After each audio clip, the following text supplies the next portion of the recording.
नमस्कार मित्रों, आज के वीडियो में हम ई डिस्ट्रिक्ट उत्तर प्रदेश की वेबसाइट के माध्यम से घर बैठे निवास प्रमाण पत्र बनाना सीखेंगे। तो चलिए वीडियो को शुरू करते हैं। सबसे पहले आपको सर्च टैब में सर्च करना है ई डिस्ट्रिक्ट यूपी। तो आप इस वाले पेज पे आ जाएंगे। तो सबसे ऊपर आपको लाल बॉक्स के अंदर लिंक दिखाई दे रहा होगा e-district.up.gov.in। तो आपको सीधे इसमें क्लिक करना है। फिर आप यहाँ अगले पेज पे आ जाएंगे। तो आपको ऊपर की ओर दाएं साइड में लाल बॉक्स के अंदर दिखाई देगा लॉगिन वाला बटन। तो आपको उसमें क्लिक करना है। आपको यहाँ पे नीचे की ओर बहुत सारे विकल्प खोल के आएंगे। तो आपको दूसरा विकल्प लाल बॉक्स के अंदर दिखाई देगा सिटीजन लॉगिन का। तो आपको उसमें क्लिक करना है। तो फिर हम यहाँ पे अगले पेज पे आ जाएंगे। तो हमने यहाँ पे पिछले वीडियो में फुल पंजीकरण करना सीख लिया था। तो हम सीधे अपने अकाउंट में लॉगिन करेंगे। चलिए हम अपनी लॉगिन डिटेल्स अंकित करके अपने अकाउंट में लॉगिन कर लेंगे। फिर हम अपने अकाउंट से सफलतापूर्वक लॉगिन हो जाएंगे। तो आपको यहाँ पे बाईं ओर दिखाई देगा, यहाँ पे लाल बॉक्स के अंदर यहाँ पे दिखाई दे रहा होगा निवास प्रमाण पत्र का विकल्प। तो आपको सीधे इसमें क्लिक करना है। तो फिर आप यहाँ अगले पेज पे आ जाएंगे। तो आपको यहाँ पे आधार नंबर अंकित करना है। आपको आधार नंबर उसी व्यक्ति अंकित करना है जिसका आप यहाँ पे निवास प्रमाण पत्र बना रहे हैं। तो आप यहाँ पे आधार नंबर अंकित करेंगे। उसके बाद आपको नीचे यहाँ पे कैप्चा दिखाई दे रहा होगा, आप कैप्चा यहाँ पे अंकित कर देंगे बाईं ओर। इसके बाद आपको यहाँ पे बाईं ओर खाली डब्बा दिखाई देगा, आप उसमें टिक करेंगे। फिर उसके बाद आपको नीचे दिखाई देगा सबमिट का बटन। तो आपको उसमें क्लिक कर देना है। बाद आपके आधार रजिस्टर्ड मोबाइल नंबर पे एक ओटीपी आएगा, आप ओटीपी यहाँ पे अंकित करेंगे और नीचे सबमिट वाले बटन में क्लिक करके आगे बढ़ जाएंगे। बाद आपके सामने पॉप विंडो खुल के आएगी। तो आपको मध्य में ओके वाला बटन दिखाई देगा। तो आपको उसमें क्लिक कर देना है। फिर आप यहाँ अगले पेज पे आएंगे। तो आपको यहाँ पे फॉर्म दिखाई देगा। तो आपको फॉर्म भरना है। सबसे पहले आपको ऊपर क्षेत्र दिखाई देगा। तो दाएं साइड में दो विकल्प दिखाई देंगे, एक दिखाई देगा यहाँ पे ग्रामीण और दूसरा आपको नगरीय। आप जहाँ से भर रहे हैं आप वो यहाँ पे चुन लेंगे। फिर उसके बाद आपको यहाँ पे कुछ ऑटोफिल यहाँ पे जानकारी दिखाई देगी, जैसे प्रार्थी का नाम हिंदी और अंग्रेजी में आपको ऑटोफिल दिखाई देगा। और जो आपके यहाँ पे प्रार्थी की जन्म तिथि होगी वो भी यहाँ पे ऑटोफिल दिखाई देगी, क्योंकि यहाँ पे हमने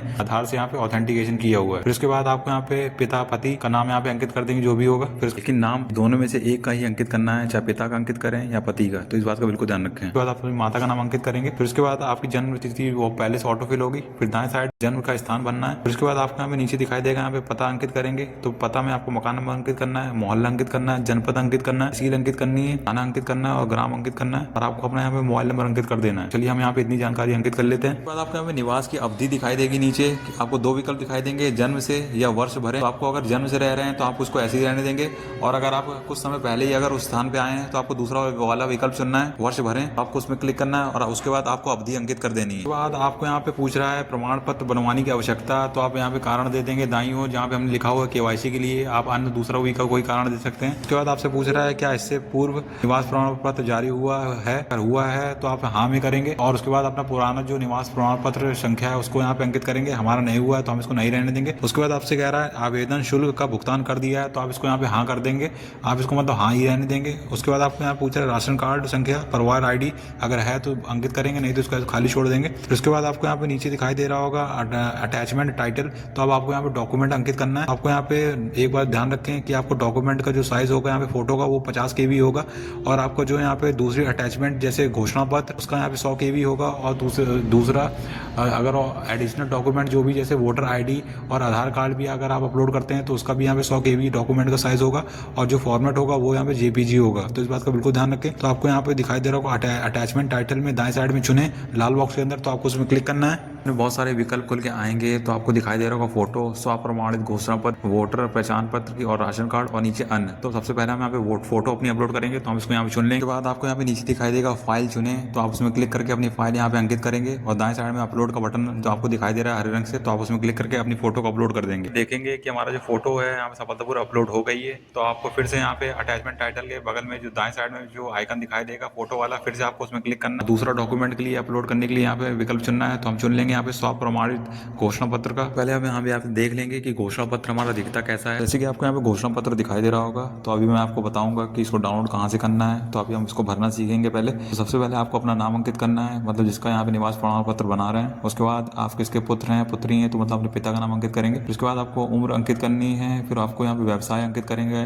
जो कोई व्यवसाय हो सकता है। जैसे आपका अगर आप हाउस वाइफ है तो आप यहाँ पे गृहिणी लिख देंगे। उसके बाद दाएं साइड में आपको दिखाई दे रहा हो निवासी, आप जिस भी स्थान में अभी आप निवास कर रहे हैं वो आप उस जगह अंकित करेंगे। उसके बाद आपको यहाँ पे नीचे की ओर बाएं साइड में स्थान दिखाई दे रहा होगा। तो आप वही स्थान अंकित करेंगे जहाँ से आप इस फॉर्म को भर रहे हैं। उसके बाद आपको नीचे दिनांक अंकित करेंगे। जिस भी दिन आप सबमिट करेंगे फॉर्म को तो उसी दिन की दिनांक अंकित करेंगे। दाएं साइड में आपको दिखाई देगा आवेदिका के हस्ताक्षर। तो आपको उसी के साइन यहाँ पे करने हैं जिसका यहाँ पे निवास प्रमाण पत्र बन रहा है। उसके बाद आवेदिका का नाम यहाँ पे अंकित कर देंगे। तो आप यहाँ पे समझ गए कि फॉर्म कैसे बनना है। अब मैं आपको बताता हूँ इसको डाउनलोड कैसे करना है। तो सबसे पहले आपको ई डिस्ट्रिक्ट वाली जो यूपी वाली वेबसाइट है, आप उसके होम पेज पे आ जाएंगे। आप देख सकते हैं आप अपने ई डिस्ट्रिक्ट वाली वेबसाइट में आ गए हैं। फिर उसके बाद आप पेज को नीचे स्क्रॉल डाउन करते हुए आएंगे, आपको यहाँ पे एक सेक्शन मिलेगा नीचे अन्य सेवाएं एवं डाउनलोड। तो आपको मध्य में लाल बॉक्स के अंदर दिखाई देगा स्वप्रमाणित घोषणा पत्र। तो आप इसमें क्लिक करके अपने घोषणा पत्र को डाउनलोड कर लेंगे और उसको जैसे मैंने बताया उसको फिल करके अपलोड कर देंगे। तो जैसे आप देख सकते हैं मैंने इसको सफलतापूर्वक अपलोड कर दिया है। फिर से आपको यहाँ पे दिखाई देगा स्वप्रमाणित घोषणा पत्र, जहाँ पे अटैचमेंट्स टाइटल वाले उसमें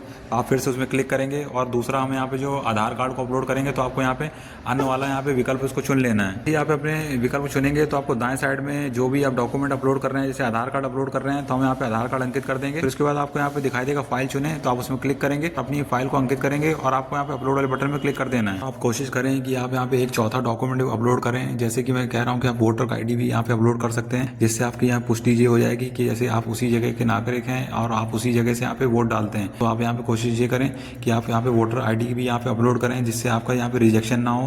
तो इस बात का बिल्कुल ध्यान रखें। तो हमने अभी यहाँ पे तीनों ही डॉक्यूमेंट अपलोड किए हैं, तो आप यहाँ पे मैंडेटरी मेरी ओर से आप अपनी वोटर ID को यहाँ पे जरूर अपलोड करें। तो इस बात का बिल्कुल ध्यान रखें।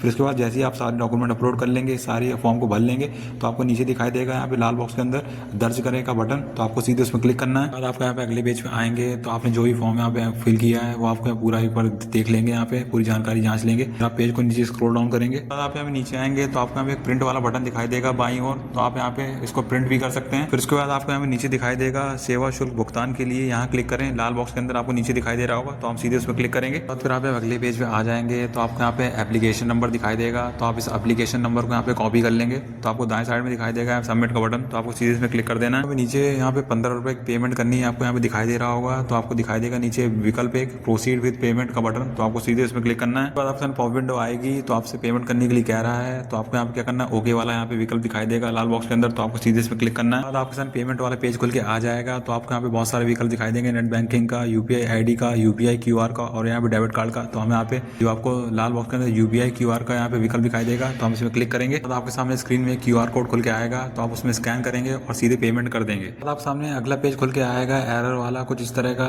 लेकिन आपकी जो पेमेंट है यहाँ पे सफलतापूर्वक हो गई है, तो आपको इसमें चिंता करने की जरूरत नहीं है। तो आपको दोबारा से फिर से अपने अकाउंट में लॉगिन करना है। तो चलिए हम वापस से अपने अकाउंट में लॉगिन करेंगे। बाद आप अपने अकाउंट में सफलतापूर्वक लॉगिन कर लेंगे तो आपको ऊपर की ओर बाएं साइड में एक विकल्प दिखाई देगा लाल बॉक्स के अंदर सेवा शुल्क भुगतान का, तो आपको उसमें क्लिक करना है। बाद आपको यहाँ पे एप्लीकेशन नंबर आपको जो है वो आपको यहाँ पे अंकित करना है और नीचे आपको सबमिट वाली बटन दिखाई देगी, आपको फिर उसमें क्लिक करना है। बाद आपके सामने अगला पेज खुल के आएगा, तो आपको जो ट्रांजैक्शन आपने की थी अब आपको उसको सुरक्षित करना है। तो आपको यहाँ पे नीचे दिखाई देगा सुरक्षित करेगा बटन, तो आपको उसमें क्लिक करना है। आपके सामने एक्नॉलेजमेंट स्लिप आ जाएगी, तो आपको यहाँ पे एक बाईं साइड में लाल बॉक्स के अंदर एक नोट दिखाई देगा कि आपको जो निवास प्रमाण पत्र है जिस दिन आपने अप्लाई किया है इसको उसके 20 दिन बाद तक इसमें जो होता है निस्तारित होने की यहाँ पे अवधि होती है। तो आपको इसमें चिंता करने की आवश्यकता नहीं है। तो लगभग यहाँ पे इसमें 8 से 10 दिन लग जाते हैं यहाँ पे जारी होने में, तो यहाँ पे चिंता करने की आवश्यकता नहीं है। तो आपको यहाँ क्या करना है, नीचे आपको प्रिंट वाला बटन दिखाई देगा, आप इसको प्रिंट कर लेंगे। यहाँ पे आप इसको यहाँ पे प्रिंट कर लेंगे और वापस से इसको बैक करके अपने वैसे होम पेज वाले पेज पे चले जाएंगे। बाद आप यहाँ पे देखेंगे आपको ऊपर की ओर दाएं साइड में काले बॉक्स के अंदर दिखाई देगा एक विकल्प कुल लंबित आवेदन, तो आप सीधे उसमें क्लिक करेंगे। अब यहाँ अगले पेज पे आएंगे तो आपको यहाँ पे आपका एप्लीकेशन नंबर दिखाई देगा,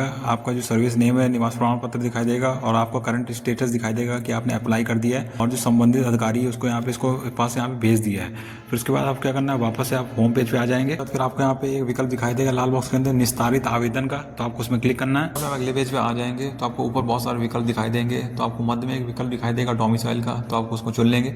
जैसे आप उसको चुनेंगे तो आपने जो अभी यहाँ पे एप्लीकेशन अप्लाई की थी वो आपको यहाँ पे दिखाई देने लगेगी। तो जैसे ही आपको यहाँ पे बाएं साइड में एक नीले रंग से एप्लीकेशन नंबर दिखाई देगा, तो आप सीधे उसमें क्लिक करेंगे। और जैसे ही आपको एक बात का ये ध्यान रखना है, आपको अपने ब्राउजर की जो पॉपअप वाली सेटिंग है उसको चालू रखना है। तो जैसे कि आपका अगर स्वीकार हो जाएगा, यहाँ पे स्वीकृत हो जाएगा अधिकारी की ओर से, तो आपका जो निवास प्रमाण पत्र है वो यहाँ पे आपका जो होगा वो सफलतापूर्वक यहाँ पे अप्रूव हो जाएगा और आपको यहाँ पे जो दिखाई देने लगेगा। अगर अप्रूव नहीं होगा तो वहाँ पे आपको एक फॉर्म खुल के आएगा जिसमें आपको दिखाई देगा कारण के साथ कि आपका जो कारण है वो क्यों आपका जो यहाँ पे अस्वीकार किया गया है, मतलब क्यों नहीं बन पाया है, तो आपको वो यहाँ पे कारण भी दिखाई देगा। तो हमारे यहाँ पे बन गया है, तो हम यहाँ पे सीधे इसमें क्लिक करेंगे और उसको डाउनलोड कर लेंगे। अभी आप देख सकते हैं जो हमारा निवास प्रमाण पत्र है उत्तर प्रदेश सरकार का, तो आपको यहाँ पे कुछ इस प्रकार यहाँ पे ऐसे दिखाई देगा जैसे आप देख सकते हैं। तो आप भी सेम प्रक्रिया से ई डिस्ट्रिक्ट यूपी की वेबसाइट में आकर इसी सेम प्रक्रिया से जैसे मैंने वीडियो में बताया आप उसी तरह आकर यहाँ पे अप्लाई कर सकते हैं और अपने निवास प्रमाण पत्र को बनवा सकते हैं। मैं यहाँ पे आशा करता हूँ आपको वीडियो अच्छा लगा होगा। वीडियो अच्छा लगा तो वीडियो को लाइक करिए, चैनल सब्सक्राइब करें, कमेंट जरूर करें।